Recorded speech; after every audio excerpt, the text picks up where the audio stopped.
The Hockey Sweater by Roch Carrier. The winters of my childhood were long, long seasons. We lived in 3 places, the school, the church, and the skating rink. But our real life was on the skating rink. Skating rink, skating rink, skating rink. Real battles were won on the skating rink. Skating rink, skating rink, skating rink. Real strength appeared on the skating rink. Skating rink, skating rink, skating rink. The real leaders showed themselves on the skating rink. Skating rink, skating rink, skating rink. School was a sort of punishment. Parents always want to punish their children, and school is their most natural way of punishing us. However, School is also a quiet place where we can prepare for the next hockey game, lay out our next strategies. as for church, we found there the tranquility of God. There we forgot school and dreamed about the next hockey game. Through our daydreams, it might happen that we would recite a prayer. We would ask God to help us play as well as Maurice Richard. I remember very well the winter of 1946. We all wore the same uniform as Maurice Richard, the red, white, and blue uniform of the Montreal Canadiens, the best hockey team in the world! We all combed our hair like Maurice Richard, and to keep it in place, we used a kind of glue. A great deal of glue. We laced our skates like Maurice Richard. We taped our sticks like Maurice Richard. We cut his pictures out of all the newspapers. Truly, we knew everything there was to know about him. On the ice, when the referee blew his whistle, the 2 teams would rush at the puck. We were 5 Maurice Richards against 5 other Maurice Richards, throwing themselves on the puck. We were 10 players, all wearing the uniform of the Montreal Canadiens, all with the same burning enthusiasm. We all wore the famous number 9 on our backs. How could we forget that? One day, my Montreal Canadiens sweater was too small for me, and it was ripped in several places. My mother said, If you wear that old sweater, people are going to think we're poor. Then she did what she did whenever we needed new clothes. She started to look through the catalog that the Eating Company in Montreal sent us in the mail every year. My mother was proud. She never wanted to buy our clothes at the general store. The only clothes that were good enough for us were the latest styles from the Eden's catalog. Ma mère n'aimait pas les formules de commande incluses dans le catalogue. Elles étaient écrites en anglais et elle n'y comprenait pas. To order my hockey sweater, she did what she always did. She took out a writing pad and wrote her fine school teacher's hand. Dear Monsieur Eaton, would you be so kind as to send me a Canadian hockey sweater for my son Roch, who is 10 years old and a little bit tall for his age? Dr. Robitaille thinks he is a little too thin. I'm sending you $3.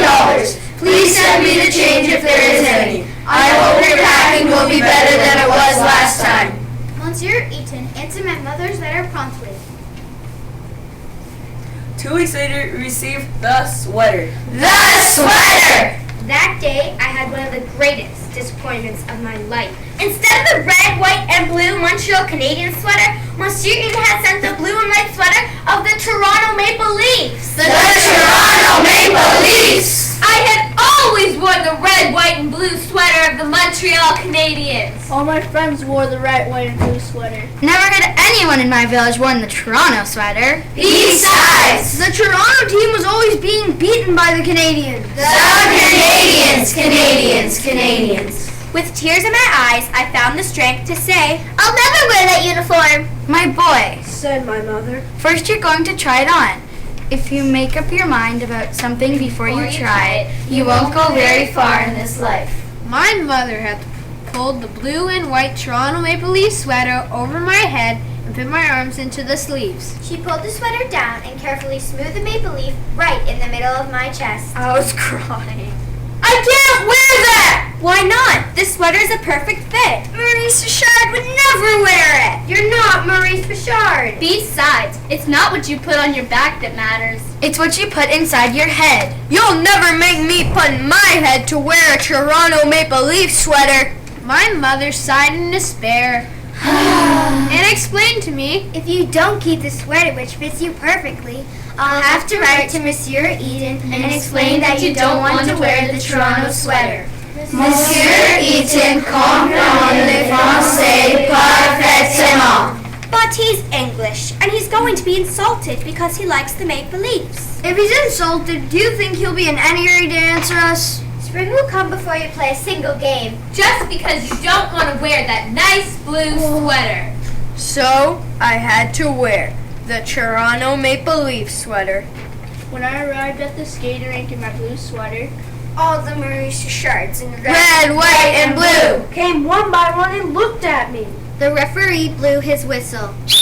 And I went to take my usual position. The coach came over and told me I would be on the second line. A few minutes later, the second line was called. I jumped onto the ice. The maple leaf sweater weighed on my shoulders like a mountain. The captain came and told me to wait. You need me later on defense. By the third period, I still had not played. Then, one of the defensemen was hit in the nose with a stick, and it started to bleed. I jumped onto the ice. My moment had come. The referee blew his whistle and gave me a penalty. He said there are already 5 players on the ice. That was too much. It was too unfair. This is persecution. I shouted! It's just because of my blue sweater! I crashed my stick against the ice so hard that it broke. I bent down to pick up the pieces. When I got up, the young curate on skates was standing in front of me.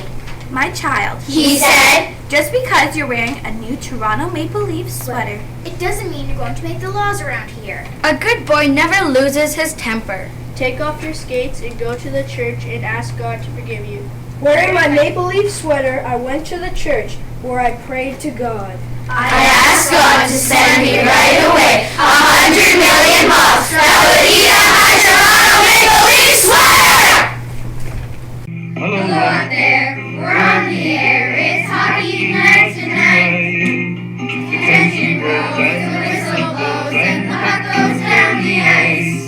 The goalie jumps and the players bump and the fans all go insane.